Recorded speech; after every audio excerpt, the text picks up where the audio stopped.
అందరికీ నమస్తే. ఈరోజు మనతో ఉన్నారు ప్రముఖ స్టార్టప్ ట్రైనర్ మరియు బిజినెస్ కన్సల్టెంట్ సుధీర్ వర్మ గారు మనతో ఉన్నారు. మనం మాట్లాడదాం. సార్ నమస్తే. సార్ నమస్తే సార్. Welcome sir. సార్ ఈ రోజుల్లో చాలామంది బిజినెస్ల మీద కూడా అంటే సాఫ్ట్వేర్ ఉద్యోగాలకి ఎంత గిరాకీ ఉందో, లేకపోతే ఐఏఎస్లు ఐపీఎస్లకి ఎంత గిరాకీ ఉందో, ఇప్పుడు ప్రజెంట్ యాక్చువల్గా డైరీ ఫామ్ మీద పడ్డారు చాలామంది. సార్ ప్రతి ఒక్కరు కూడా డైరీ ఫామ్, ఎవరో ఒకరు ఏదో ఒక 2-3 గేదెలు 4 గేదెలు ఆవులు అని పెట్టుకోవటం, సార్ సంథింగ్ వాళ్ళు ఇది చేయటం, లేదంటే అది పెద్ద పెద్ద డైరీ ఫామ్స్గా క్రియేట్ చేయడం చేస్తున్నారు.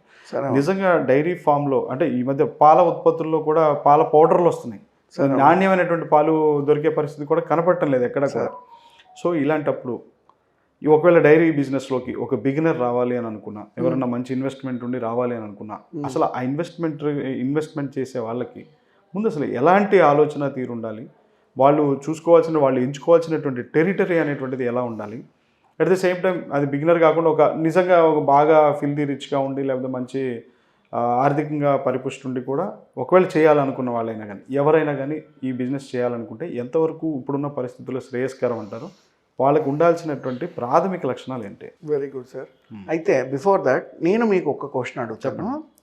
మీరు ఒక బైక్ కొంటే కొత్త బైక్ మళ్ళీ ఎప్పుడు కొంటారు? ఈ రోజు ఒక బైక్ కొంటే ఈ బైక్ రీప్లేస్ చేసి కొత్త బైక్ ఎప్పుడు కొంటారు? వాస్తవానికి అంటే జస్ట్ మీ మైండ్ సెట్ ప్రకారం అంటే దాన్ని ముందు జాగ్రత్తగా చూసుకుంటాం సార్. కొత్త బండి ఎన్ని వచ్చినా కానీ అంటే దాని లైఫ్ పీరియడ్ ఎంత అయితే ఉంటుందో అంత లైఫ్ పీరియడ్ ఒక 15 years ఉంటుంది యూజువల్ గా బైక్ కానీ కార్ కానీ. సో ఎంత లేదని ఒక 10 years తర్వాతే మనం ఇంకో బైక్ కొంటాం. ఒక ఇల్లు కొనుక్కున్నాం అనుకోండి, కనీసం 30-40-50 ఏళ్ళ తర్వాత ఇంకో ఇల్లు కొనుక్కుంటాం. కానీ మిల్క్ ప్రతిరోజు కొంటారు. ఇది చెప్పడానికి మీకు రీజన్ ఏంటంటే sir, regular need, repeat value ఒక బిజినెస్ కి ఎంత ఉంటుందంటే, ఫుడ్ రోజుకి 3 సార్లు తింటాం. పొద్దున్న మార్నింగ్ 1/2 లీటర్ 1 లీటర్ మిల్క్ కావాలి. వాటర్ వచ్చేసరికి 20 liters 30 liters ప్రతిరోజు అవసరం అవుతుంది. ఇవి మన ప్రైమరీ నీడ్స్. ఈ ప్రైమరీ నీడ్లో మిల్క్ అనేది ఒక టాప్ ప్రయారిటీ, ఒక టాప్ అట్మోస్ట్ ప్రయారిటీ. ఎందుకంటే తెల్లవారితే టీ కాఫీ లేని ఇళ్ళు ఆల్మోస్ట్ 80% ఉంటాయి. లేదా మధ్యాహ్నం మజ్జిగ కానీ పెరుగు కానీ తినే ఇళ్ళు చాలా ఉంటాయి. ఇంట్లో చిన్నపిల్లలకి పాలు అలవాటు చేసే వాళ్ళు చాలా మంది ఉంటారు. సో వీళ్ళందరికీ మిల్క్ ప్రైమరీ నీడ్. మన ఇండియా జనాభా ఎంత సార్? 140 కోట్లలో ఎంత లేదన్నా 100 కోట్ల మంది రోజు మిల్క్ కన్స్యూమ్ చేస్తారు. 100 మంది ఏమీ కాకుండా మిల్క్ కన్స్యూమ్ చేస్తారు. మరి 100 కోట్ల మందికి సరిపడ సప్లై ఇండియాలో ఉందా? లేదు అన్నప్పుడు సప్లై చేస్తే వెళ్తుందా వెళ్ళదా? 100% వెళ్తుంది. So dairy industry is a profitable industry అని చెప్పడానికి ఇది ఫస్ట్ ఎగ్జాంపుల్. అయితే ఎందుకు చాలా మంది డైరీ ఇండస్ట్రీలో లాసెస్ చూస్తున్నారు అంటే సిస్టంలో చేంజ్ ఉందండి. బేసిక్గా మనకి ఇండియాలో 2 types ఆఫ్ క్యాటిల్ దొరుకుతుంది. ఒకటి A1, ఒకటి A2. A1 అంటేనండి హైబ్రిడ్ క్యాటిల్. ఇప్పుడు మనం చూసే జెర్సీ కానీ FH కానీ ఇవన్నీ ఏంటంటే కేవలం పాల కోసం సృష్టించబడిన కృత్రిమ పశువులు. అంటే కృత్రిమ పశువులు ఇన్ ద సెన్స్ హైబ్రిడ్. వాటి మిల్క్ ఈల్డ్ చాలా ఎక్కువ ఉంటుంది. రోజుకి పూటకి 10 లీటర్లు 20 లీటర్లు పాలు ఇస్తాయి. దానివల్ల ఏంటంటే అటువంటి ఆవును డైరీ పెట్టుకున్నాం అనుకోండి, మీకు 6 నెలల్లోనే పెట్టిన డబ్బులు వెనక్కి వచ్చేస్తాయి. కానీ ఈ మిల్క్ డైలీ కన్జ్యూమ్ చేయడం వల్ల లాంగ్ రన్ లో ఇష్యూస్ వస్తాయి.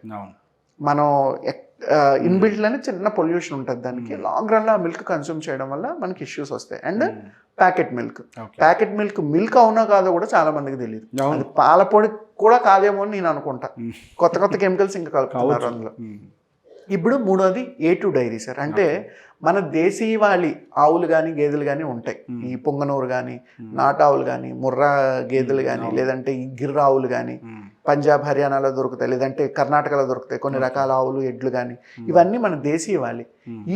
ఈ ఆవులు గేదెలు తాలూకా పాలు పూటకి 1-2 లీటర్లు మాత్రమే ఇస్తుంది. కానీ లాంగ్ రన్ లో వీటిని యూజ్ చేయడం వల్ల ఒక 6 నెలల్లో మీలో మంచి చేంజ్ వస్తుంది. హెల్త్ లో ఉన్న చిన్న ఇష్యూస్ కూడా తగ్గుతాయి. ఇది రీసెంట్ గా సైంటిఫిక్ గా ప్రూవ్ చేసిన విషయం. అందుకే చాలా మంది A2 మిల్క్ ని ఇంట్లో ముసలి వాళ్ళు ఉన్నా చిన్నపిల్లలు ఉన్నా 100-150 రూపాయలకు కూడా కొనుక్కుంటున్నారు. అండ్ మోస్ట్ డిమాండింగ్ నీడ్ ఏంటి అంటే, మనకి ఫస్ట్ టైం ఇండియాలో డైరీ స్టార్ట్ చేసింది అమూల్ కంపెనీ ఫౌండర్ వర్గీస్ కురియన్ గారు. ఆయన I too had a dream అని ఒక బుక్ రాశారు. అంటే నాకు డైరీ ఇండస్ట్రీలో ఎలా ఏ స్థాయికి వెళ్ళాలి ఆయన బిజినెస్ అంతా చేసిన తర్వాత ఒక బుక్ రాశారు. అసలు ఆయన ఎక్కడి నుంచి స్టార్ట్ చేశారని ఆయన ఓపెన్గా చెప్పిన ఒక మాట అంటే సార్, ప్రతి కిలోమీటర్కి ఒక 10 ఆవులు లేదా 10 గేదెలు ఉన్న డైరీ రిక్వైర్మెంట్ ఉంది. ఇందాక మీరు అన్నారు చూసారా, ఏ పరిస్థితుల్లో వర్కౌట్ అవుతుంది. ప్రతి కిలోమీటర్ రేడియస్ కి ఒక 10 ఆవులు 10 గేదెలు డైరీ రిక్వైర్మెంట్ ఉంది. అవి A2 అయినప్పుడు ఇంకా మంచిది. మూడోది, ఇవాళ మన ఇండియన్ బ్రీడ్స్ ఈ ఒంగోలు గిత్తలు కానీ అవును. పొంగనూరు ఇవి కానీ లేదంటే మైసూర్ ఎడ్లు కానీ వీటన్నిటిని కూడా బ్రెజిల్, ఆఫ్రికా, అమెరికా, మెక్సికోలకి ఎక్స్పోర్ట్ చేస్తున్నారు. ఎందుకంటే వీటి క్వాలిటీ అంత హై క్వాలిటీ. అవును. ఇదే మనం కేవలం పాల కోసం కాకుండా ఒక పశువుల బ్యాంక్ ఎప్పుడైతే మనం తయారు చేస్తామో వాటి రేటుకి కూడా ఎక్కువ డిమాండ్ ఉంది. ఇవాళ మనం హర్యానా నుంచి, పంజాబ్ నుంచి 1,50,000కి 2 లక్షలకు ఆవులను కొని తెస్తున్నాం. ఎందుకంటే మనకు దొరకట్లేదు. మనం తెచ్చి ఒక 4-5 ఏళ్ళు పెంచగలిగితే ఎక్కువ పిల్లల్ని పెడుతుంది. అక్కడి నుంచి కౌ బ్యాంక్ తయారవుతుంది. వీటిని అమ్ముకునేటప్పుడు కూడా మంచి రేట్ వస్తుంది. వాటి హెల్త్ ప్రైమరీ, వాటి ఫుడ్ ప్రైమరీ, అండ్ వాటి నుంచి వచ్చే మిల్క్ని మనం ప్రాపర్గా కల్తీ లేకుండా జనాలకి ఎప్పుడైతే ఇవ్వగలుగుతామో, డైరీ తెల్లవారితే ప్రతి ఒక్కరికి పాలు కావాలి సార్. అసలు వెతుక్కుంటున్నారు ఎక్కడ మంచి వాళ్ళు దొరుకుతాయా అని. మనం ఆ క్వాలిటీ సర్వీస్ కనుక ప్రాపర్గా ఇవ్వగలిగితే డైరీ ఇండస్ట్రీని మించిన ఇండస్ట్రీ లేదు. అయితే ఎందుకు నష్టాలు వస్తున్నాయంటే ఇందాక చెప్పాను కదా, సరిగ్గా తెలియక. ఇప్పుడు నేను చెప్పినట్టు వర్గీస్ కురియన్ గారి బుక్ కనుక చదివితే ఇంచుమించుగా డైరీ ఇండస్ట్రీలో నష్టాలు రావు. ఎందుకంటే ఆయన ఇలాంటి ఫార్ములాస్ ఒక 10-20 దాకా చెప్పున్నారు అందులో. అంటే ఈ రకంగా ప్రాఫిట్ వస్తుంది, ఈ రకంగా ప్రాఫిట్ వస్తుంది, ఈ రకంగా ప్రాఫిట్ వస్తుంది, ఒక 20 మోడల్స్ దాకా చెప్పారు. ఎప్పుడైతే మీరు ప్రాపర్గా ఫాలో అవుతారో, కేర్ తీసుకుంటారు, డైరీ ఇండస్ట్రీ కూడా మోస్ట్ ప్రాఫిటబుల్. సిటీ విలేజ్ అనే గ్యాప్ లేదు, ఎక్కడైనా అవుతుంది. అయితే తగ్గ స్పేస్, తగ్గ ఎన్విరాన్మెంట్ ఇవి మ్యాటర్ మళ్ళీ. అండ్ మీకు డైలీ కస్టమర్ ప్రతిరోజు కొనుక్కుంటారు, రిపీట్ కస్టమర్. ఏదో నెలకు ఒకసారి, ఇప్పుడు చూడండి మనం కిరాణా సామాన్లు వెళ్ళి నెలకు ఒకసారి తెచ్చుకుంటాం, కానీ మిల్క్ ప్రతిరోజు తెల్లవారితో రావాలి. కూరగాయలు, రైస్ ఫ్రెష్గా కావాలి. అది కూడా ఎందుకంటే ఉందనుకోండి పాలు పాడైపోతాయి. ఈ గ్యాప్ ఉంది కాబట్టి ఇండియాలోనే కాదు ప్రపంచంలో ఎక్కడైనా సరే డైరీ ఇండస్ట్రీ ప్రాఫిట్. అయితే ఈ యూఎస్ ఇటువైపు వచ్చేసరికి ఈ ఎఫ్హెచ్ ఎక్కువ వాడతారు. వాళ్ళకి మిల్క్ కన్సంప్షన్ చాలా ఎక్కువ అనమాట, ప్రొడక్షన్ చాలా ఎక్కువ, బై ప్రొడక్ట్ ఎక్కువ అయిపోతుంది. కానీ మనకి ఇండియాలో నిజానికి ఇంకా మిల్క్ స్కేర్సిటీ ఉంది. ఇప్పుడు అమూల్ లాంటి కంపెనీలు ఇంకొక 10 వచ్చినా సరే సప్లై చేయలేరు, అలా ఉంటుంది. అంత నీడ్ ఉంది కాబట్టి dairy industry is profitable industry. అయితే కొన్ని జాగ్రత్తలు తీసుకోవాలి దానికి. అదే సార్, ఎలాంటి జాగ్రత్తలు? అయితే సార్ ముందు కాస్టింగ్ సార్. ఒక పశువును కొంటున్నాము అంటే మనం ఇక్కడ నుంచి తెచ్చుకుంటే హర్యానా, పంజాబ్ నుంచి 1,20,000, 1,50,000 చెప్తారు. తక్కువ కాస్ట్కి ఒక 70,000, 80,000 కనుక తెచ్చుకోగలిగితే మీకు ఇక్కడ కాస్టింగ్ మిగులుతుంది. సెకండ్, వాటికి షెడ్ వేసేటప్పుడు, మ్యాట్ వేసేటప్పుడు ఎటువంటి ఎన్విరాన్మెంట్ అవసరం, అది బేసిక్ గా ఉండాలి, హైఫైగా అక్కర్లేదు. కొంతమంది ఏసీలు పెట్టి కూడా ఆవుల్ని, గేదెలను పెంచే వాళ్ళు ఉన్నారు.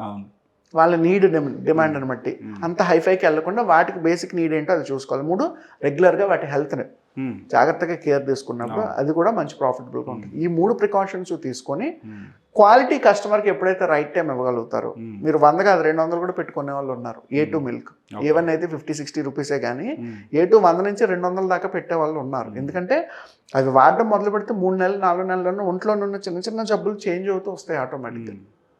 మనం ఇప్పుడు మిత్తిగా ఎక్కువ ఎగ్జాంపుల్స్ చెప్పకూడదు, కానీ A2 మిల్క్కి నీడ్ ఉంది. ఎప్పుడైతే ఈ 4 ప్రికాషన్స్, కాస్టింగ్ బాగా తగ్గించుకోవాలి సార్, ఏది అవసరమో అది పెట్టుకోవాలి సార్, ఎంత తక్కువ టైంలో పెట్టిన పెట్టుబడి వెనక్కి తీయగలమో ఆలోచించాలి సార్. 4వది కౌ బ్యాంక్. కౌ బ్యాంక్ని ఎప్పుడైతే మీరు సిద్ధం చేసుకుంటారో, ఒక దూడ పుట్టిందంటే 40,000, 50,000 కాస్ట్, 2 ఏళ్ళు పెరిగింది అంటే 1,50,000 కాస్ట్. ఆలోచించండి ఇప్పుడు మరి. సో ఎప్పుడైతే కౌ బ్యాంక్ని పెంచుతారో అప్పుడు ఎక్కువ మంది ఇక్కడ నుంచి వచ్చి తీసుకెళ్తారు. ఇక్కడ ఉన్న వాళ్ళందరూ ఇప్పుడు హర్యానా, పంజాబ్ వెళ్ళరు, ఇక్కడ నుంచి తీసుకుంటారు. సప్లై ఉంటుంది, ట్రాన్స్పోర్టేషన్ మీకు 8 రోజులు 10 రోజులు పడుతుంది. అక్కడి నుంచి వచ్చే క్రమంలోనే కొన్ని పశువులు చనిపోతుంటాయి. ఎందుకంటే రోజుకి 8 గంటలు 10 గంటలు లోడ్ చేసి ఉంచుతారు చూసారా. ట్రాన్స్పోర్టేషన్, హీట్, ఎన్విరాన్మెంట్ తట్టుకోలేక కూడా కొన్ని చనిపోతుంటాయి. సో మన ఎన్విరాన్మెంట్కి ఎప్పుడైతే అడాప్ట్ చేసుకుని కౌ బ్యాంక్ని పెంచగలుగుతామో, dairy industry is profitable industry. So wonderful sir, చాలా బాగా చెప్పారు. Thank you very much. Thank you, sir.